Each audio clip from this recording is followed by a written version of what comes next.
Assalamualaikum Simple. warahmatullahi wabarakatuh. Waalaikumsalam warahmatullahi wabarakatuh. Selamat malam Sobat Kreatif dimanapun Anda berada. Selamat berjumpa lagi dengan kami untuk melanjutkan tradisi ngaji rutin kita, ngaji sejarah yang akan dipandu oleh Bapak Yai Agung Irawan. Bapak Yai, selamat malam Pak Yai. Yang mandu sampean. Oh, saya. Oke, Pak Yai. Malam ini kita akan mengangkat sebuah topik. Nah, tapi sebelumnya kita ikut menyampaikan bela sungkawa dulu terhadap peristiwa musibah yang menimpa Pondok Pesantren Al-Khazini gitu ya. Semoga para santri diterima amal ibadahnya di sisi Allah, meninggal dalam keadaan husnul khotimah dan menjadi syuhada di dunia wal akhirah. Amin Allahumma amin. Amin. Pak Yai, ini ada fenomena Pak Yai, mudahnya bangunan pondok pesantren roboh Pak Yai. Pondok pesantren mulai membenah diri sebenarnya memiliki bangunan-bangunan gedung, cor-coran, tapi kemudian mudah roboh dan memakan korban. Ini fenomena apa? Fenomena apa Pak Yai? Apakah ada hubungannya dengan pesantren yang berstatus sebagai subkultur sebagaimana yang disampaikan oleh Gus Dur Pak Yai? Baik, Assalamualaikum warahmatullahi wabarakatuh. Waalaikumsalam warahmatullahi wabarakatuh. Mas Imam, semuanya tim kreatif Baitul Hilmah yang mudah dapat barokah dari Allah. Amin. Bukan fenomena ambruknya pesantren, ya. Ada kasus yang musibah ya. Kita masih dalam keadaan duka. Al-Khazini musholahnya yang bertingkat itu ambruk dan membuat banyak santri yang gugur. Kemarin juga masih hangat berita ambruknya pesantren Al-Hikmah, kalau nggak salah ya, di Lampung juga kita ikut berbelasungkawa. Banyak pengamat-pengamat atau ahli konstruksi atau seorang kontraktor bahwa dinilai banyak pesantren yang bangunannya bertingkat itu tidak memenuhi syarat SOP, jadi ala kadarnya. Nah, jadi bahkan katanya kemarin Menteri PUPR nggak ada izin. Oh iya, cuma 50. Iya, 42.000 hanya 50. Di sisi lain gereja-gereja yang ada izinnya aja sulit untuk operasi. Sementara pesantren ini nggak ada izinnya sudah dibiarkan seperti itu. Jadi ini lepas ini memang ada hikmahnya lah. Mudah-mudahan ini kita bisa berbenah dan yang rapuh, yang ringkih, yang tidak meyakinkan sekarang juga akan disidak oleh Menko katanya kan. Mudah-mudahan pemerintah punya perhatian lebih. Intinya adalah menurut saya, apakah ini subkultur tadi, memang ada keyakinan bahwa selain memang IMB ya untuk pesantren seperti Baitul Hilmah yang joglo 5 satu kan nggak perlu juga. Ini kan untuk yang cor, yang bertingkat-tingkat itu. Nah, tapi di luar itu memang pesantren ini adalah pendidikan warisan di masa lampau. Kalau kita telisik sejarahnya berangkat dari pendidikan lokal, yaitu padepokan atau padapan dan guru sastri atau paguron. Jadi memang ini warisan. Nah, di dalam warisan itu ada kearifan lokal dan sampai sekarang masih terawat, yaitu tradisi yang unik sama dengan di keraton. Subkultur itu kan langgengnya tradisi kecil di tengah-tengah dominasi tradisi besar, dan pesantren salah satunya saya kira. Banyak tradisi, termasuk mungkin dalam hal membangun barangkali ya kan. Jadi kalau memang sekarang ini banyak disorot, jangan-jangan memang ada teologi dalam pesantren itu, kekuatan tidak hanya dari sisi dohir, tapi ada batinnya. Apa itu maksudnya itu Pak Yai? Ya, maksud saya adalah mungkin ada keyakinan dari beberapa pesantren bahwa kekuatan bangunan atau kekuatan fisik atau materi tidak semata-mata dilihat semen dan cor gitu ya. Semen, cor dan besi, tetapi ada kekuatan asma, ada kekuatan doa, ada kekuatan hizib, ada kekuatan karomah. Karena memang, mohon maaf ya, kalau memang sekarang dilihat banyak pembangunan pesantren itu tidak memenuhi standar IMB atau SOP, karena memang di pesantren ada sebuah keyakinan yang saya tahu bahwa bangunan itu juga bisa kuat karena asma atau karena hizib atau karena doa.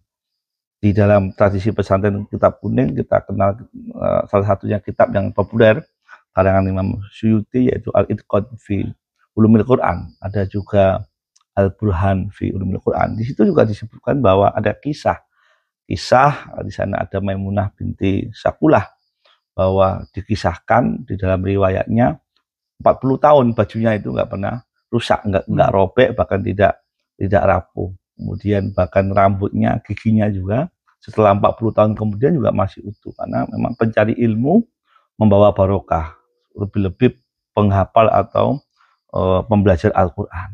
Nah, dikisahkan juga masih dari kitab kuning itu, bahwa Maimunah binti Sakula itu pernah diminta oleh ibunya ketika rumahnya itu miring, ya, rumahnya doyong, kemudian diminta untuk segera renovasi, tetapi ada nalar lain, ternyata mungkin juga keterbatasan materi. Kemudian Maimunah yakin dengan barokahnya Quran, yakin dengan barokahnya ilmu, ya, yakin dengan barokahnya hizib, ya, mengambil surat Al-Fatir ayat 41.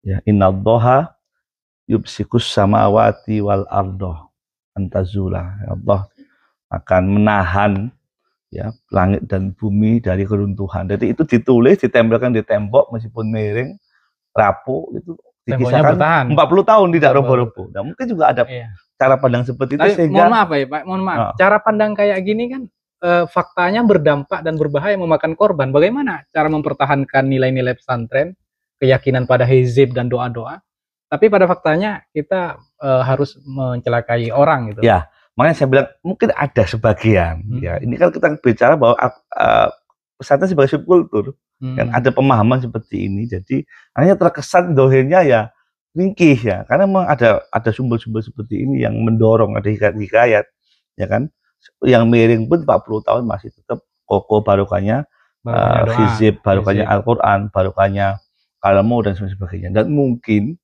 karena santri itu dianggap juga punya maunah, karena memang dia seorang penuntut ilmu dan seorang yang sedang di dalam keprihatinan, jadi apalagi yang penghafal Quran, jadi jarak pun ada berkahnya. Nah, tetapi ini kan nalar akidah, ya, nalar akidah itu, nalar teologis gitu. Teologis itu kalau menurut Syekh Izzuddin Abdus Salam dalam kitabnya Al-Usul, Al-Qawaid Al-Kubra, ya, usul fikih itu, Al-Qawaid Al-Kubra, bahwa nalar teologis, ya, nalar akidah seperti ini harusnya bukan dimiliki secara publik atau tidak diperuntukkan secara publik, tapi ini adalah nalar subjektif, nalar kecil, nalar pribadi yang tidak boleh dipublikasikan dan tidak boleh dijadikan standar, karena teologi ini kan privat atau hubungannya adalah vertikal kepada Allah. Nah, yang harus didahulukan adalah nalar fikih. Bagaimana nalar fikih maksudnya? Nalar sains adalah nalar publik, karena kenyataannya kalau kita mengutip fa innal ghalibah sidquha inda hukuki asbabia. Kalau memang syarat rukunnya itu terpenuhi, kalau fikih, sains itu pasti akan terjadi. Nah, kalau memang kita mau bangunan itu kuat, kalau kita bangunan itu mau kokoh, ya, sampai 40 tahun, 100 tahun, bahkan 1 abad lebih, maka dipenuhi kaidah-kaidah konstruksinya, besinya, baloknya, campuran semennya, dan profesional orang-orang yang membuat. Nah, sayangnya kadang-kadang sebagian kita antara nalar fikih sama nalar akidah ini tidak berbarengan, ya. Saatnya yang privasi dari publik, yang publik dari privasi. Dan saya setuju kalau memang diperketat, karena memang fikih adalah ranah sains, dan silakan mau memakai ranah teologis tadi, kuat dengan doa, dengan hizib, akhirnya tiangnya ala kadarnya, tetapi bahwa kaidah fikih juga harus ditampilkan, bahwa itu ada ruang publik, itu saintis. Nah, ini saya kira ruang-ruang ini perlu perlu mendapatkan perhatian. Oke, berarti harus ada keseimbangan, sahabat kreatif, antara nilai-nilai pesantren yang sifatnya rasional, yang difasilitasi oleh kaidah fikih dan usul, harus diimbangkan, ya, diseimbangkan dengan nalar-nalar teologis, keyakinan personal gitu kan. Intinya kalau berkaitan dengan bangunan dan itu wilayah publik maka itu harus sains, harus standar sesuai. Ya. Ada IMB-nya gitu mungkin Pak. Adapun secara privat dengan kisah-kisah keajaiban yang tidak rubuh karena surat Al-Quran Al-Fatih itu soal lain. Itu juga nggak bisa diabaikan, tetapi itu menjadi wilayah privasi. Nah, karena itu, mohon maaf, saya sepertinya satu sisi sanksi, tapi satu sisi itu saya apresiasi. Sekarang kan ramai ada berita bahwa ada takzir berupa ngecor bangunan. Dan yang kedua ada ro'an. Jadi takzir sama ro'an berupa ngecor bangunan. Kalau saya menggunakan nalar fikih, maka yang bisa ngecor harus tenaga profesional. Bukan santri mestinya. Bukan santri. Jikapun itu santri hanya sekunder saja, sekedar membantu. Jadi nggak bisa dibiarkan tanpa tenaga profesional. Itu kalau kita menggunakan nalar fikih, nalar sains. Tetapi di satu sisi, karena mungkin orang pesantren ada kitab kuning, maka ini keberkahan santri penuntut ilmu lebih kuat daripada seorang insinyur. Jadi bagaimana mengimbangkan keduanya Pak Yai? Ya, seharusnya santri ini saya ikut mencari keberkahan atau dia? Izzuddin Abdul Salam, nalar publik harus didahulukan, nalar privat harus disimpan, tidak perlu dipublikasikan. Silakan percaya, tetapi ukuran balok IMB harus ada. Baik, berarti untuk kasus ro'an ngecor, takziran ngecor, tetap posisi santri sebagai pembantu tukang profesionalnya. Ya, sedangkan keberkahan yang ranahnya privat itu hanya dipakai untuk keyakinan-keyakinan personal para santri yang meyakini kiai masih memberikan keberkahan. Jadi di sini profesionalisme tetap harus dikedepankan Pak Yai. Jadi Pak Yai, ini ada isu bahwa pondok pesantren karena citranya adalah ro'an berkah-berkah itu dicitrakan sebagai kelompok feodal, komunitas feodal gitu Pak Yai. Gimana ini kok bisa kayak gini Pak Yai? Terakhir ini Pak Yai. Soal feodal atau tidak itu urusan orang lain. Tetapi fakta bahwa pesantren adalah pendidikan lokal warisan masa lalu.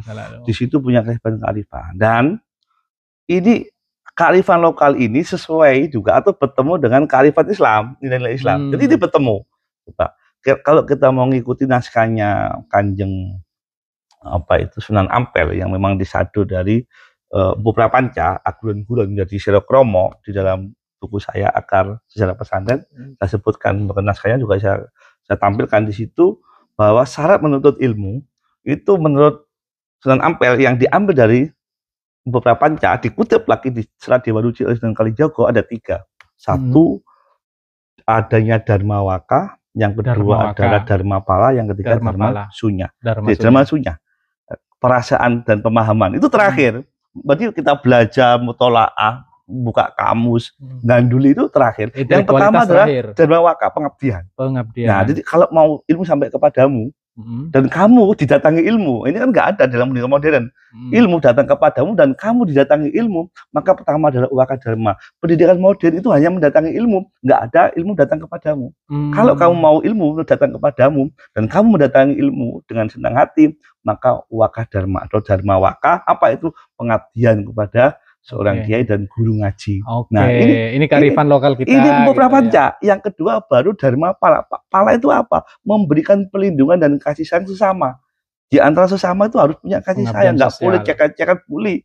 Kalau itu kamu membuli antar sesama dan kamu sikut-sikutan, ilmu akan pergi. Jangan datang, pergi malah, nggak sudi. Nah, belajar sulit. Ilmu pergi. Yang ketiga baru Dharma Sunya. Sunya itu kan perasaan, ya kan, pemahaman. Itu nomor 3. Kamu mentolaah, kamu ngapal, nomor 3. Nah, inilah disebut ilmu laduni dalam Islam. Ternyata ketemu ini. Nah, di dalam Islam sendiri kan ada wa irsyadu ustadzin wa dulu zaman dari Imam Syafi'i kan ikut guru. Perintah guru, kan guru kiai punya posisi yang istimewa, pasti titanya juga istimewa.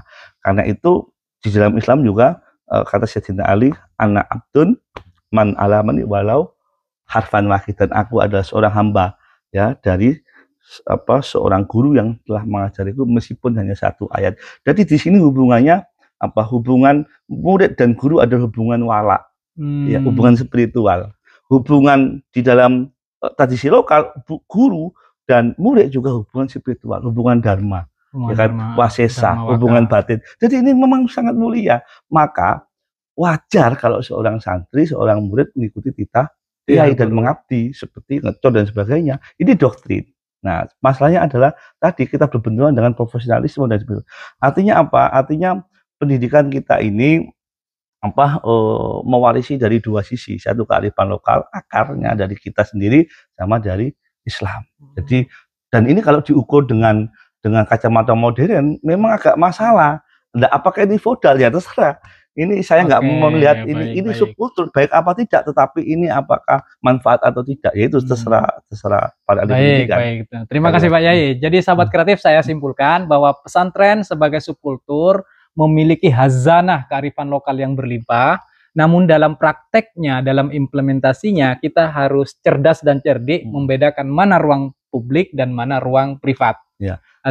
Keyakinan, keberkahan dan semacamnya, pengabdian itu ranah-ranah privat. Ya. Saya mau mengutip sedikit sebelum ditutup. Ingat Serat Dewa Ruci ketika Werkudara ya diperintah oleh Guru Dona. Kemana? Ke lautan. Sebelum lautan itu adalah ke gunung untuk bertemu dengan raksasa, ya kan? Kemudian ke tebing, ya kan? Rukmakala bertemu dengan setan. Sampai ke ke Samudra bertemu dengan naga. Karena ini titahnya orang yang mulia, yang istimewa, dia meskipun berat dia laksanakan. Tapi urusan privat. Maksud saya adalah ini adalah bagian dari sejarah kearifan lokal. Kita punya posisi seperti itu sama dengan Sayyidina Ali, gitu loh. Dan nggak mungkin guru mencelakai. Karena itu jangan heran ya seorang kiai posisinya di pesantren mungkin melebihi seorang profesor di perguruan tinggi karena produknya berbeda. Itu yang jadi kesimpulan buku saya. Baik. Ini sudah terbit Pak Yai. Ya, sudah ada. Sudah terbit. Mizaniyah ya. Silakan dibeli bukunya Pak Yai. Judulnya apa Pak Yai? Sejarah akar pesantren. Sejarah akar etika pesantren. Sejarah etika pesantren. Silakan dicari Dr. Akar sejarah etika pesantren. Akar sejarah etika pesantren. Manuskripnya saya tampilkan semua di. Jadi sebagai seorang santri, kita walaupun seperti Werkudara, walaupun diperintahkan ke pekerjaan-pekerjaan yang membahayakan nyawa, dan guaning mangwon, meskipun masuk ke mulut harimau. Walaupun masuk ke mulut harimau, kita harus ikutin. Karena itu barokah dan adalah dunia. Tapi sekali lagi, jangan heran dulu, santri itu banyak yang alim-alim tanpa sinau dan maksudnya tadi. Dalam didatangi ilmu gitu. Dalam ilmu. Iya. Jadi kita dari S1 sampai S3 tujuannya adalah mendatangi ilmu, tapi di pesantren kita belajar didatangi, disowani oleh ilmu pengetahuan, gitu Pak Yai. Ya. Tapi sekali lagi ingat cerdas membedakan mana ruang publik, mana ruang privat. Bangunan, ruang publik. Bangunan dalam hal ini adalah masalah ruang fikih dan sains. Ya, jadi untuk bangunan pondok pesantren ke depan harus mengikuti standar fikih dan sains. Konstruksi. Ya, sebisa mungkin segera diurus IMB-nya dan pemerintah tolong dipercepat izinnya, jangan dipersulit. Terima kasih sahabat kreatif, kita ketemu minggu depan pada kesempatan yang berbeda. Sehat selalu. Assalamualaikum warahmatullahi wabarakatuh. Waalaikumsalam warahmatullahi wabarakatuh.